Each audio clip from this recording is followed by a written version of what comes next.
Sir இப்போ எலெக்ஷனுக்கு அப்புறம் வந்து விஜய் அவர்களுடைய செயல்பாடுமே ரொம்ப ஆக்டிவா இருக்க மாதிரி தெரியுது. இந்த இடையில இந்த கோயிலுக்கு போனதா இருக்கட்டும், இப்போ இந்த வேட்பாளர்களோட ஆலோசனை நடத்துற கூட்டமா இருக்கட்டும், இப்போ ரிசல்ட்டுக்காக எதுக்கு இந்த இவ்வளோ ஒரு ஆர்ப்பாட்டம், இந்த பயங்கர ஆக்டிவா இருக்காரு இல்லையா, இதை வந்து நிறைய பேர் விமர்சனம் பண்ணிட்டு இருக்காங்க. கோயிலுக்கு வர்றதையும் நிறைய பேர் மத வெறியர்கள்லாம் விமர்சனம் பண்ணிட்டு வராங்கல்ல, இது எதை காட்டுது சார்? எங்க ஒரு மனுஷன் ஃபாரின் அங்கே போனார், கோயிலுக்கு தானே அங்கே போனார், அதை விமர்சனம் பண்ணி எப்படிங்க?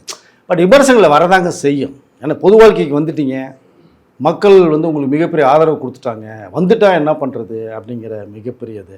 அவர் வேறு எங்கேயுமே போகலை. நிறைய பேர் சொன்னாங்க தேர்தல் முடிஞ்சோன்னா அவர் எங்கேயோ வெளிநாட்டுக்கு போயிடுவாருன்றாங்க.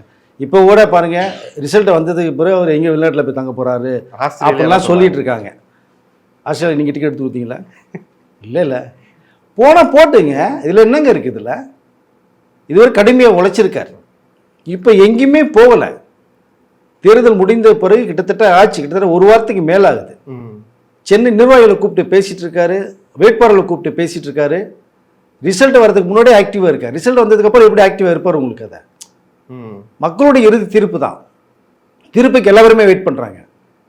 பட் தன்னுடைய இனிமேல் அரசியல் வாழ்க்கை தான் எனக்கு, அரசியல் ஃபுல்லாக மக்களுடைய பணி தான் எனக்கு. நான் இறங்கி வந்து இனிமேல் மக்கள்கிட்ட வந்து நான் வந்து அவருடைய அந்த தீவிரமான அரசியல் இறங்கி மக்கள் சந்திப்பு தொடரும் எனக்குன்றார். அப்பா கூட என்னுடைய பிள்ளைய தமிழ்நாட்டு மக்கள் தத்து கொடுத்துட்டேன்றார். குடும்பத்தெல்லாம் வச்சுட்டாரு. சங்கீதா அவர்களுக்கு பசங்களுக்கு என்ன செட்டில்மெண்ட் என்ன வேணுமோ கொடுத்துட்டாரு. அப்பா அம்மாவுக்கு ஒரு வழியை ஏற்படுத்தி கொடுத்துட்டாரு. மாத வருமானத்துக்கு ஏற்பாடு பண்ணி கொடுத்துட்டாரு. இப்போ நான் ஒரு ஆள்.